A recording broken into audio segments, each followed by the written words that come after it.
Сегодня Федерация профсоюзов Бүгінгі күндері Қазақстан Республикасы Кәсіподақтар Федерациясы 2 миллионнан астам кәсіподақ мүшелерін біріктіріп отыр.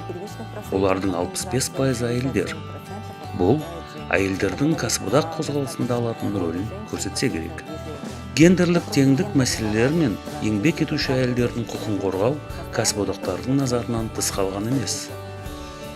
Біз басты келісім, салалық келісімдер мен ұжымдық келісім шарттар арқылы еңбекқор әйелдердің құқын қорғай отырып, олар үшін әлеуметтік жеңілдіктер мен кепілдіктердің аясын кеңейте түсуге тырысамыз.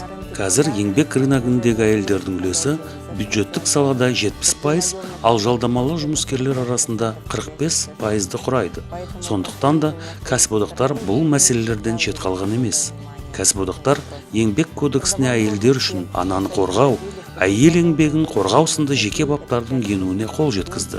Әйелдерді жұмысқа тартуға болмайтын ауыр да зиянды еңбек түрлерінің тізімі жасалып, үкімет бекітті.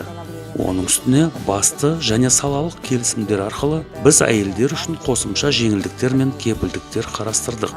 Сол арқылы да көп балалы, жалғызбасты аналарды, мүгедек баласын бағып отырған әйелдерді қорғай аламыз. Ұжымдық келісім шарттар бойынша біз оларға жеңілдіктер береміз. Мысалы, 1 қыркүйек күні оларға бірнеше сағат немесе бір күн баласына көбірек көңіл бөлуіне мұрсат береміз. Ол жұмыс уақыты төленеді. Кәсіподақтар күні қосымша ақшалай сыйақы да береміз. Балаларды қорғау күні де ақшалай сыйақы бөлінеді.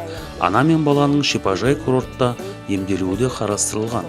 Бүгінгі күндері біз өзіміздің әлеуметтік әріптесіміз еңбек және тұрғындарды әлеуметтік қорғау министрлігімен бірлесе отырып, көп балалы аналар мен жалғыз басты және мүгедек баласы бар аналарды барынша түбегейлі қорғау мәселесін талдап жатырмыз. Әйелдер ісі және отбасылық демографиялық саясат жөніндегі ұлттық комиссиямен де тығыз байланыстамыз. Биыл сәуір айында олармен әріптестік туралы келісімге қол қойдық.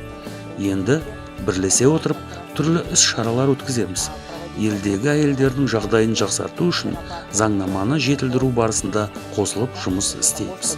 Улучшить положение женщин в нашей стране.